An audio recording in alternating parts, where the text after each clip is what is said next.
ఉంగుటూరులో గ్రామాల పరిశుభ్రతకు ప్రభుత్వం ప్రాధాన్యత ఇస్తుందని, స్వచ్ఛ రథాల ద్వారా చెత్త సేకరణతో గ్రామాల్లో పరిశుద్ధ్య పనులు మరింత వేగవంతం అవుతాయని ఎమ్మెల్యే పచ్చమట్ల ధర్మరాజు తెలిపారు. ఉంగుటూరు కార్యాలయంలో భీమడోలు, నిడమర్రు, గణపవరం మండలాలకు కేటాయించిన స్వచ్ఛ రథాలు ఎమ్మెల్యే జెండా ఊపి ప్రారంభించారు. ఈ సందర్భంగా గ్రామాల్లో చెత్త సేకరణ విధానం ప్రజలకు అవగాహన పెంపొందించడం ముఖ్యమైనదని ఆయన చెప్పారు. స్వచ్ఛాంధ్ర స్వర్ణాంధ్ర అనే కార్యక్రమం ద్వారా ఈరోజు 4 వ్యాన్లు కూడా 4 చోట్ల కూడా ఇవ్వటం జరిగింది స్వచ్ఛ రథాలని. ఈ స్వచ్ఛ రథాల ద్వారా అన్ని గ్రామాల్లో ఉండే ఏదైతే మనకి ఉపయోగకరంగా వేస్ట్ మెటీరియల్ ఉంటుందో వాటిని ఎక్కడా కూడా రోడ్ల మీద కానీ ఎక్కడ పాడేయకుండా వివిధ రకాలుగా వాటి ద్వారా అనేక ఇబ్బందులు ఇవన్నీ వస్తున్నాయి. అంటే మనకు కూడా బాధ్యత ఉండేటట్టు ప్రజలకు కూడా, అలాగే మన అధికారులు అందరూ కూడా కలిసి ఆల్రెడీ మనం ప్రతి 3వ శనివారం నాడు స్వచ్ఛాంధ్ర అనే కార్యక్రమం చేస్తూ ఒక్కో థీమ్ని తీసుకుంటూ ప్రతిసారి కూడా మొదలుపెట్టిన ప్రతి నెల 3వ వారంలో శనివారం రోజున చేస్తున్నాం.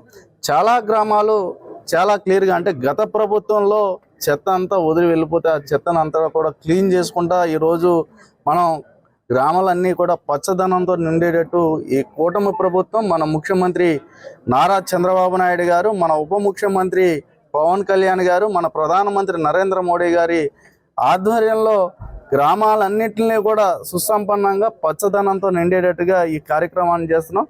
అన్ని గ్రామాలకు కూడా, అంటే మనకి 2 రోజులైనా సరే వారంలో వెళ్ళేటట్టు దీన్ని యాక్షన్ ప్లాన్ తయారు చేసుకుని ఆ గ్రామాల్లో ఎవరైతే చెత్తని మనకి పక్కన పెట్టుకుని వాళ్ళకు కూడా లాభదాయకంగా ఉండేటట్టు నిత్యావసర వస్తువులను కూడా ఈ వ్యాన్ ద్వారా వాళ్ళు ఇచ్చిన దాన్ని వాల్యూని బట్టి వాళ్ళకి ఇస్తాం. అలాగే ఆ చెత్త నుంచి కూడా సంపద సృష్టించేటట్టు వాళ్ళకు కూడా ఒక ప్రయోజనకరంగా ఉండేటట్టు ఈ కార్యక్రమాన్ని ఏర్పాటు చేశారు.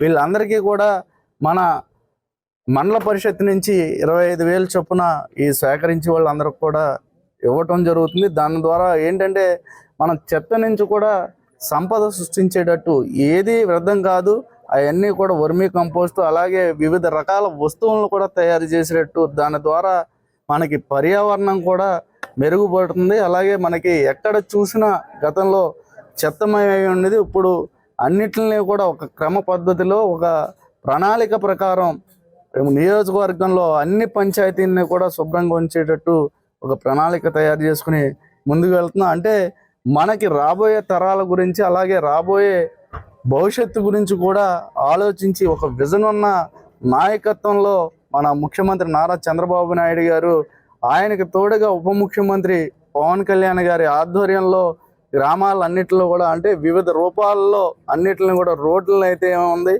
అలాగే మనకి మంచినీటి వ్యవస్థని అలాగే అన్ని రకాల మౌలిక వసతులని కూడా గ్రామాల్లో ఏర్పాటు చేసేటట్టు ఒక ప్రణాళిక ప్రకారం పూర్తి స్థాయిలో ఈ కూటమి ప్రభుత్వం ప్రజల పక్షాన, ప్రజలకు ఎప్పుడు అందుబాటులో ఉండేటట్టు, ప్రజలు ఏదైతే కోరుకుంటున్నారో అవన్నిటిని కూడా నెరవేర్చేటట్టు, అంటే గత ప్రభుత్వం విధ్వంసం నుంచి ఈ ప్రభుత్వం వికాసం వైపు వెళ్ళేటట్టు మొత్తం అన్నీ కూడా ప్రణాళికలు సిద్ధం చేసుకున్నాం.